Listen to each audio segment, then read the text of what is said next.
I wanted to talk about a little bit more on some of the reactions to what happened. I'm by no means trying to stir up any more of it, and ultimately this is my fault. I'm the one responsible, and the more time that passes, the more I realize that how wrong I was. But a lot of people's outrage or uproar about it was pretty interesting. Maybe you saw this tweet, but it's from Sean Van whatever. We're filing a DMCA takedown of PewDiePie's Firewatch content and any future Campo Santo games. Followed by, there's a bit of leeway you have to have with the internet when you wake up every day and make video games. There's also a breaking point. I'm sick of this child getting more and more chances to make money of what we make. For those of you who don't know, a DMCA claim is basically a copyright strike. It's like a legal action towards your channel. It's a pretty big deal. If I get more than 3 of them, then my channel will shut down. So you could say this is an attack on me, my livelihood. So it seemed more than just grandstanding. This seems more like an attack to me. He also followed with, I urge other developers and will be reaching out to folks much larger than us to cut him off from the content that has made him a millionaire. So basically urging other people to do the same. I don't know. A lot of people aren't really sure about Let's Plays. It's sort of like a gray area in legal terms, because it's not like we own the game. We don't own direct license to it, and I don't think technically we can sell the video with us in it. And there hasn't really been a trial that tests this as well. There hasn't really been a trial that confirms, yes, Let's Plays are protected by fair use. You can't do copyright takedown claims on them. But generally, there hasn't been a case because developers benefit massively from Let's Players or streamers. This is pretty commonly known.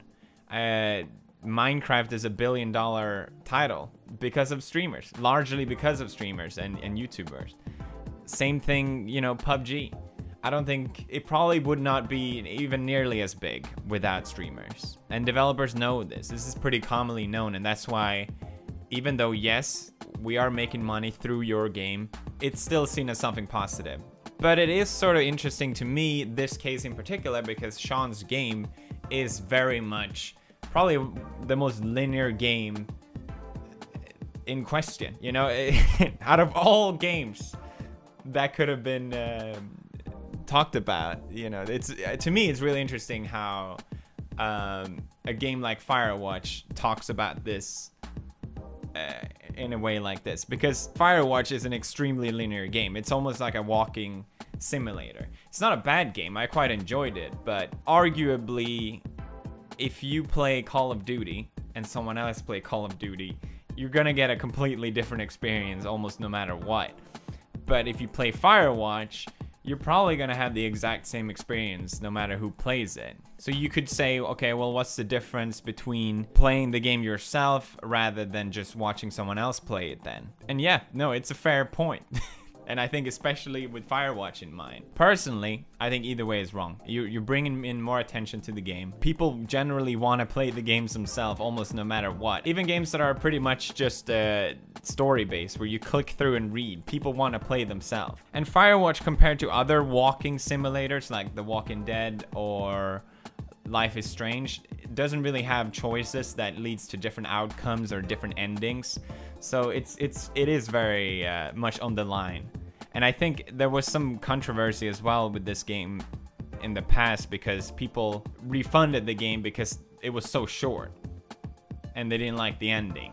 And people were streaming it, so they were just worried that people were just watching it instead of buying it. So I think it's, you know, out of all people to come out and make a statement like this, I think it's interesting that this is the developer that did it. That's pretty much my point here. Furthermore, we're complicit, and I'm sure we made money off the 5.7 million views that video has, and that's something for us to think about. Now, let's get into the meat of this. A lot of people are saying, I've seen a lot of tweets saying, they're not abusing copyright laws, because Let's Plays aren't fair use. Get over it. I can't say for certainty that it is protected against fair use.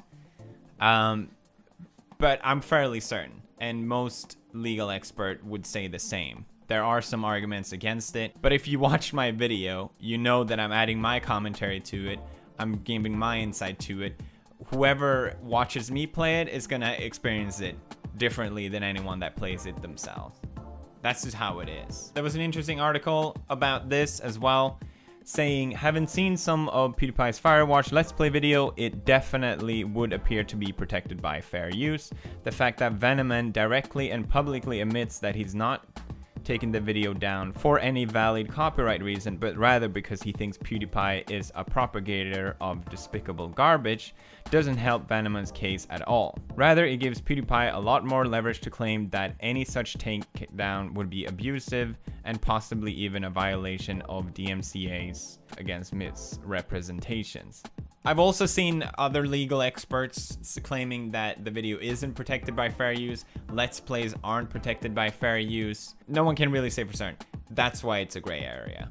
There are other legal experts saying that Let's Plays aren't legal, Firewatch DMCAs are legal, devs can easily destroy YouTube channel, and the law isn't how you want it. Listen here. The thing though that a lot of people pointed out shortly after these tweets were made was that they have a stream policy on their website. This is literally, if you go to firewatchgame.com/about, it says, can I stream this game? Can I make money off of those streams? Yes. We love that people stream and share their experience in the game. You are free to monetize your videos as well. So people pointed this out, but there's still arguments against, saying it doesn't matter because Let's Plays still aren't fair use, so they can do whatever they want. And I would agree, because basically Sean said he will strike down any one of my future Let's Plays and the past one. But the thing is, that doesn't mean he can go back and revoke from the old one. Do you know what I'm saying?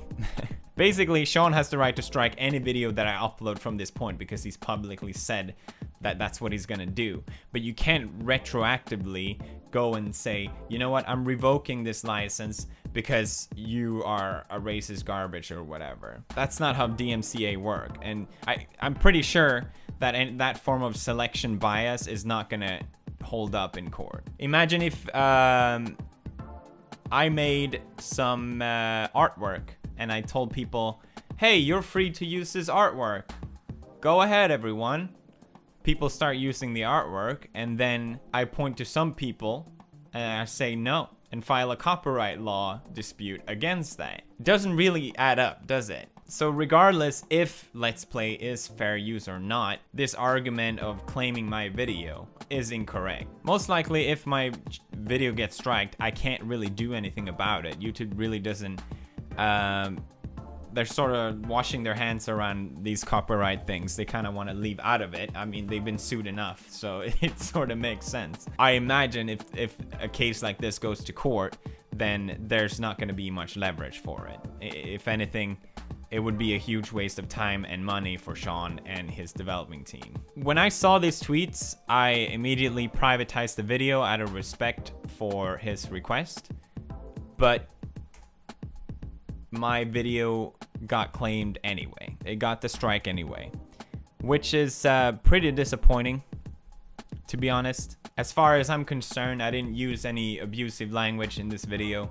I didn't do anything that I think would be considered offensive. This video was uploaded, as far as I know, 2 years ago. And I gotta say, I'm pretty disappointed also in people defending this that I know personally have had problem with DMCA requests, takedown requests as well. Whether you like me or Mr. Venoman, these laws are made for people to take down content. And whenever there's power to do so, it's going to be abused. And especially when the reason to take down the content has nothing to do with copyright, it sort of shows that. I think these laws are important for artists, to protect artists' work and what they do. And that's why I think it's really dangerous to make these sort of claims and to do these sort of copyright claims for no real valid reason, no matter what you think of me. If you have a problem with any content of mine or any video being up,